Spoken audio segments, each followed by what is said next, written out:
Hello friends, আমি আবার চলে এসেছি তোমাদের সামনে নতুন একটা ভিডিও নিয়ে। এটাও আগের মতোই পোর্ট্রেটের উপরই আমি কাজটা দেখালাম তোমাদের। হ্যাঁ, এবার দেখো আমি যে ছবিতে কালার করছি এবং কালার হয়ে যাওয়া ছবিটার মধ্যে কতটা ডিফারেন্স রয়েছে। তাহলে দেখো যে ছবিটা কমপ্লিট না হওয়া পর্যন্ত তুমি কিছুতেই বুঝতে পারছো না যে তুমি কতটা ইমপ্রুভ করতে পারছো।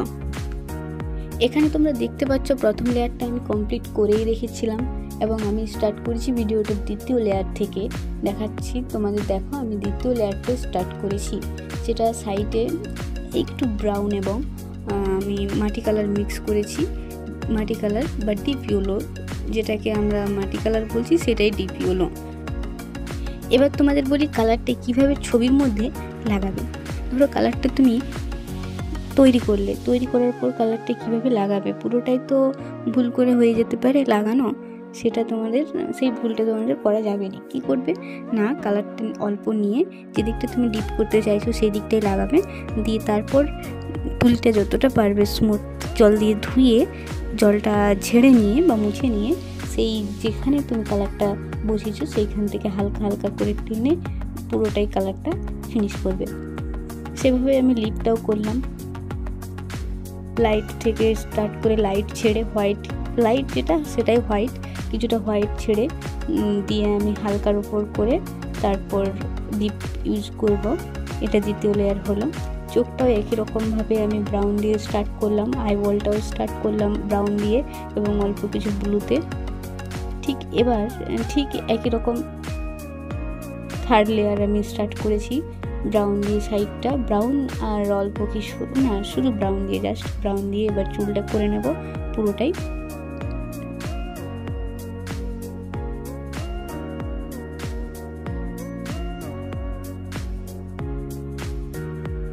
এবার তোমরা একটা জিনিস লক্ষ্য করো, আমি কিন্তু আমার ফেসের মধ্যে যে আই, নোজ এবং লিপ আছে সেগুলো আমি আগে একটু, যেটা হচ্ছে আমার সেকেন্ড লেয়ার, আমি তার মধ্যে ইউজ করা হয়নি। সেকেন্ড লেয়ারটা আমি চোখ, ভ্রু এবং লিপ, নোজ এই কটার মধ্যে আমি এখন ইউজ করছি, দিয়ে ফিনিশিং টাচ ব্ল্যাক দিয়ে শেষ করব। দেখতে থাকো। এবং তোমাদের আরেকটা কথা বলি, তোমরা যদি আমার চ্যানেলটিতে নতুন হয়ে থাকো অবশ্যই সাবস্ক্রাইব করে রেখো নতুন নতুন নোটিফিকেশান পাওয়ার জন্য, এবং যারা এখনও সাবস্ক্রাইব করে রেখেছো তারা ছোট্ট একটা কমেন্ট এবং লাইক করে রেখো। ঠোঁটটা কিন্তু খুব মন দিয়ে দেখো, খুব সুন্দরভাবে আমারও করতে খুব ভালো লাগছে। ওয়াটার কালার খুব সুন্দর একটা কালার, এবং তুমি যদি সেটা আয়ত্তের মধ্যে নিয়ে আসতে পারো সত্যিই খুব ভালো। তুমি যে কিভাবে করে ফেলবে, ফিনিশ করে দেবে একটা ছবিকে, তুমি নিজেই বুঝতে পারবে না, এত ভালো লাগবে তোমার ওয়াটার কালার করতে।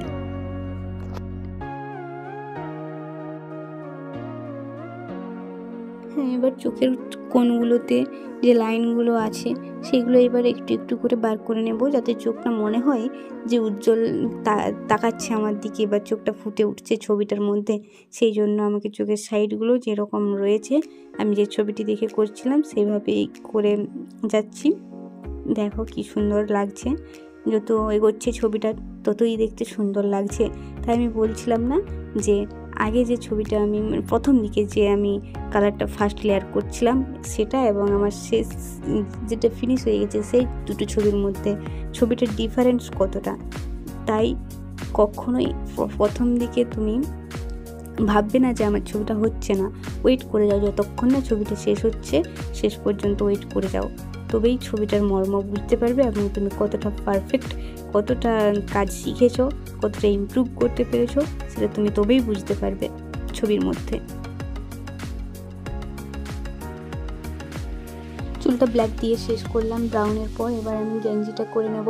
আমি লাইট ব্লু ইউজ করলাম ফার্স্ট সামান্য একটু পরিমাণে, তারপর ডিপ ব্লু দিয়ে পুরো গেঞ্জিটা করে নিলাম। এটা একটা লেয়ারের মধ্যেই কমপ্লিট করে নিলাম। এতে আমার আর কোনো সেকেন্ড লেয়ারের দরকার হয়নি বা থার্ড লেয়ারের দরকার হয়নি, বাট গেঞ্জির গলার মধ্যে যে আমার কাটটা রয়েছে সেখানে একটু ইউজ করলাম ডিপ কালারটা। এবার আমি করে নেব যেটা বলেছিলাম ব্যাকগ্রাউন্ডটা সবসময় চাইবো ডিফারেন্স কালার ইউজ করার জন্য করতে হবে, কারণ ব্যাকগ্রাউন্ড আর আমার সাবজেক্ট কালার যখন সেম হয়ে যাবে সেখানে ছবিটার কোনো মর্মই থাকছে না, ছবিটা যে ছবি বলে মনেই হবে না। তাই ব্যাকগ্রাউন্ড সবসময় ডিফারেন্ট কালার ইউজ করবে। Okay friends, by.